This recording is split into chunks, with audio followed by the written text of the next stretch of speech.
Pernah nggak sih kamu merasa bahwa apa yang kamu lihat dan yakini sebagai kebenaran ternyata berbeda banget dengan apa yang orang lain lihat? Sampai-sampai kamu bertanya-tanya, apakah hidup yang selama ini kamu jalani benar-benar milikmu atau hanya bayangan dari ekspektasi orang lain? Dia adalah seseorang yang bekerja sebagai pelayan di sebuah kafe kecil di sudut kota. Setiap hari dia menyeduh kopi, menuliskan pesanan dengan spidol di atas gelas kertas, dan menyeka meja-meja yang ditinggalkan pelanggan. Dia tidak memiliki jabatan tinggi, tidak memiliki tim yang dipimpinnya. Bahkan gajinya hanya cukup untuk membayar kamar kontrakan dan makan 2 kali sehari. Tapi ada satu hal yang membuatnya bertahan selama hampir 4 tahun di kafe itu. Dia suka mengamati percakapan orang. Dari balik meja kasir, dia mendengar curhatan seorang mahasiswa yang takut tidak lulus sidang, keluhan seorang ibu muda yang lelah mengurus rumah tanpa bantuan suami, serta tawarkan kerja yang selalu bersemangat meskipun gajinya sama kecilnya.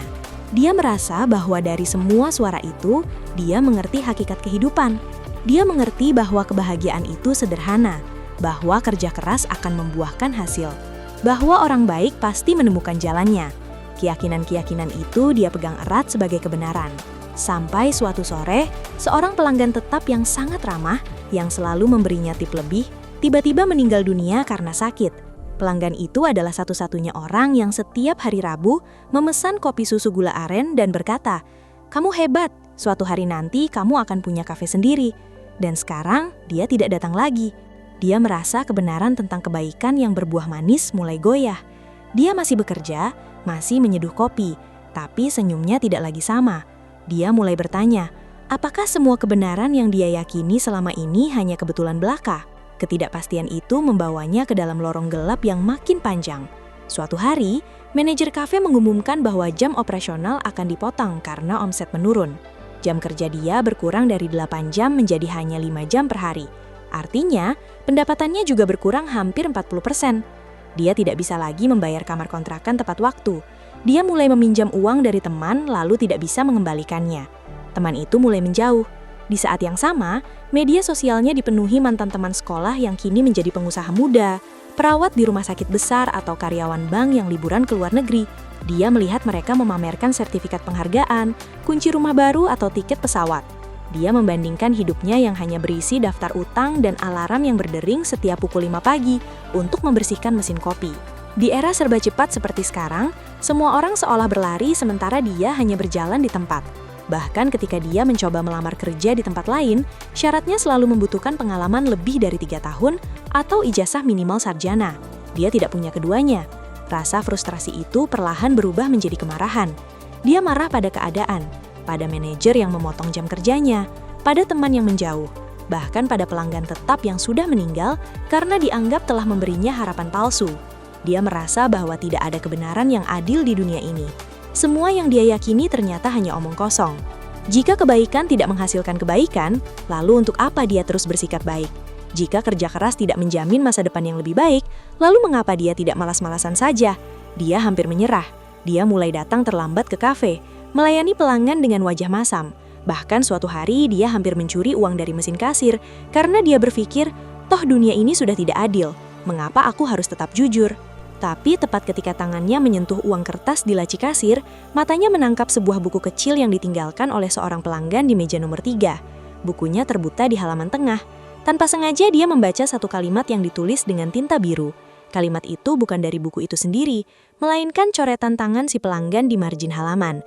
Bunyinya, ketika kamu merasa semua kebenaran hancur, ingatlah bahwa kebenaran yang kamu pegang hanyalah satu sisi dari kaca. Dia menghela nafas. Dia tidak mengerti maksudnya. Tapi kalimat itu cukup membuatnya melepaskan uang di tangannya dan kembali ke meja kasir dengan perasaan aneh. Dia memutuskan untuk mencari tahu lebih lanjut setelah pulang kerja. Malam itu, dia membuka HP dan mengetik kata-kata itu di mesin pencari. Dia menemukan sebuah video pendek yang membahas sebuah buku karya Anthony Robbins berjudul Bangunkan Kuasa Raksasa di Dalam Diri. Dalam video itu, sang pembaca mengutip seorang filsuf bernama Henry David Thoreau. Bunyi kutipannya begini, segala persepsi tentang kebenaran itu adalah pendeteksian suatu analogi. Beberapa saat dia hanya terdiam. Dia membaca kutipan itu berulang-ulang. Pendeteksian, analogi. Lalu tiba-tiba dia teringat saat kecil, Ketika ibunya mengajarkannya memasak nasi, ibunya pernah berkata, kalau air sudah mendidih dan keluar uap banyak, berarti nasinya hampir matang. Saat itu dia hanya mengangguk dan percaya. Tapi sekarang, dia menyadari bahwa ibunya tidak sedang mengatakan kebenaran absolut tentang nasi. Ibunya sedang mendeteksi sebuah hubungan antara uap air dan tingkat kematangan. Itu adalah sebuah analogi, sebuah pola yang diajarkan secara turun-temurun. Dan pola itu bisa berbeda di dapur lain, di tempat yang lebih dingin atau lebih panas. Makna dari kutipan itu bukanlah bahwa kebenaran itu salah. Makna yang sesungguhnya adalah bahwa setiap kali kita mengatakan sesuatu itu benar, sebenarnya kita sedang menghubungkan dua hal yang berbeda menjadi sebuah pola. Kita melihat seorang pelanggan ramah, lalu dia meninggal. Lalu kita menghubungkan kematiannya dengan kebaikannya. Dan kita menyimpulkan bahwa kebaikan tidak berbuah panjang umur. Padahal dua hal itu tidak memiliki hubungan sebab akibat. Kita yang menciptakan hubungan itu. Kita yang mendeteksi sebuah pola, lalu menyebutnya sebagai kebenaran. Inilah titik baliknya. Dia sadar bahwa selama ini dia mencari kebenaran yang tunggal dan pasti, sementara kebenaran sebenarnya tidak pernah tunggal. Dia bisa memilih hubungan mana yang akan dia deteksi. Dia tidak harus terus menghubungkan kerja kerasnya dengan kegagalan mendapatkan promosi. Dia bisa menghubungkan kerja kerasnya dengan keterampilan menyeduh kopi yang makin halus atau dengan senyuman pelanggan yang makin sering dia lihat.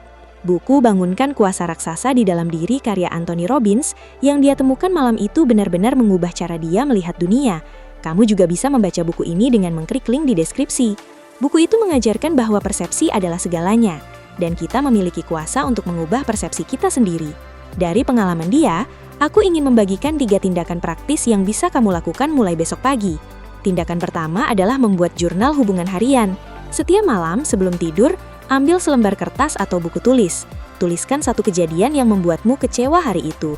Misalnya temanmu tidak membalas pesanmu padahal sudah kamu lihat dia online. Di sebelah kanan kejadian itu, tuliskan satu kemungkinan hubungan lain yang tidak membuatmu sakit hati. Contohnya, dia sedang sibuk dengan masalah keluarganya.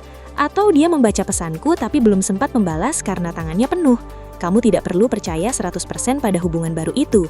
Cukup tulislah sebagai satu kemungkinan. Lakukan ini setiap hari selama 3 minggu.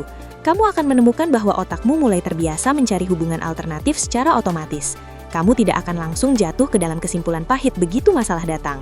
Tindakan kedua adalah latihan jeda 10 detik sebelum bereaksi. Setiap kali kamu merasa ingin marah, kecewa, atau putus asa terhadap suatu situasi, hentikan semua gerakanmu. Berdiamlah di tempat selama 10 detik. Di dalam 10 detik itu, ucapkan dalam hati, aku sedang mendeteksi hubungan antara apa dan apa. Contohnya ketika bosmu memberikan tugas tambahan padahal kamu sudah lelah. Jeda 10 detik, lalu tanyakan, hubungan apa yang sedang aku deteksi? Apakah aku mendeteksi hubungan antara tugas tambahan dengan ketidakadilan? Atau aku bisa mendeteksi hubungan antara tugas tambahan dengan kepercayaan bos bahwa aku mampu? 10 detik ini mungkin terasa sangat lama pada awalnya, tapi semakin sering kamu lakukan, semakin cepat otakmu membentuk jalur baru. Kamu tidak akan lagi menjadi budak dari reaksi instan. Tindakan ketiga adalah mengubah caramu bercerita tentang kegagalan. Setiap kali kamu gagal melakukan sesuatu, entah itu lupa membayar tagihan, telat bangun, atau salah bicara di depan orang, ceritakan kembali kejadian itu kepada satu teman atau rekam suaramu sendiri. Tapi dalam cerita itu, kamu harus menyebutkan 2 hal. Pertama, pola hubungan lama yang membuatmu sedih, dan kedua, satu pola hubungan baru yang bisa membuatmu belajar. Contohnya, hari ini aku gagal menyelesaikan laporan tepat waktu. Pola hubungan lamaku adalah aku menghubungkan keterlambatan ini dengan ketidakmampuanku. Tapi pola hubungan baruku adalah aku menghubungkan keterlambatan ini dengan data tambahan yang membuat laporanku menjadi lebih akurat. Dengan membiasakan diri bercerita ulang dengan 2 sisi, kamu melatih kesadaran bahwa setiap kejadian selalu memiliki lebih dari satu hubungan. Kamu memegang kendali atas cerita hidupmu sendiri. Nah, tahukah kamu bahwa para ilmuwan saraf menemukan fakta bahwa otak manusia sebenarnya lebih menyukai kejelasan dibandingkan kebenaran? Artinya, otak kita akan memilih sebuah hubungan yang sederhana dan jelas, meskipun hubungan itu salah, daripada menerima ketidakpastian. Inilah sebabnya kita begitu mudah percaya pada gosip, pada stereotip, atau pada kesimpulan instan tentang orang lain. Otak kita butuh efisiensi. Tapi kabar baiknya, kita bisa melatih otak kita untuk menjadi lebih open. Dengan 3 tindakan praktis tadi, kita sebenarnya sedang membangun otot mental baru. Dan seperti otot fisik, makin sering dilatih, makin kuat dia. Sekarang, ingatkah pertanyaan pertama yang aku ajukan di awal tadi?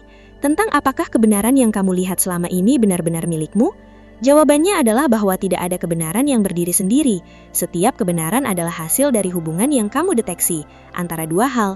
Jika kamu tidak puas dengan kebenaran yang membuatmu lelah, sedih atau marah setiap hari, maka kamu bisa memilih untuk mendeteksi hubungan yang lain. Kamu bisa memilih untuk melihat bahwa keterlambatanmu bukan berarti kamu malas, melainkan kamu sedang belajar mengatur prioritas.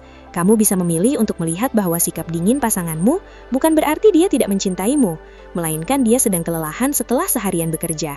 Bukan berarti kamu memaksakan kebahagiaan palsu. Ini tentang memberikan ruang bagi kebenaran lain untuk hidup berdampingan. Jadi, jika video ini terasa membuka sedikit celah di dinding pikiranmu, tolong tekan tombol like. Karena like dari kamu adalah cara kecil untuk bilang bahwa kamu ada di sini dan kita sedang belajar bersama.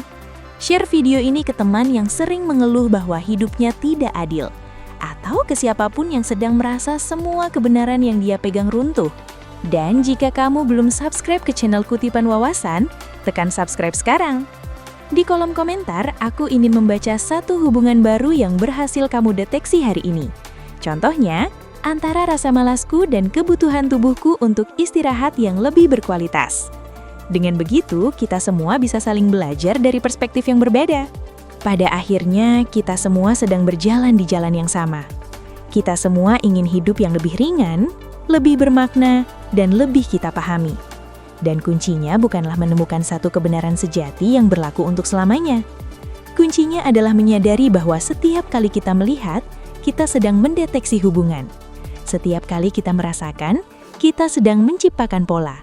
Dan selama kita masih bisa menggeser fokus pandangan kita, selama itu pula kita masih punya kekuatan untuk mengubah hidup kita. Kita tidak perlu menjadi korban kebenaran lama. Kita bisa menjadi detektor yang aktif, yang cerdas, dan lembut terhadap diri sendiri. Dan itu bagiku adalah wawasan paling berharga yang bisa kita bawa pulang hari ini.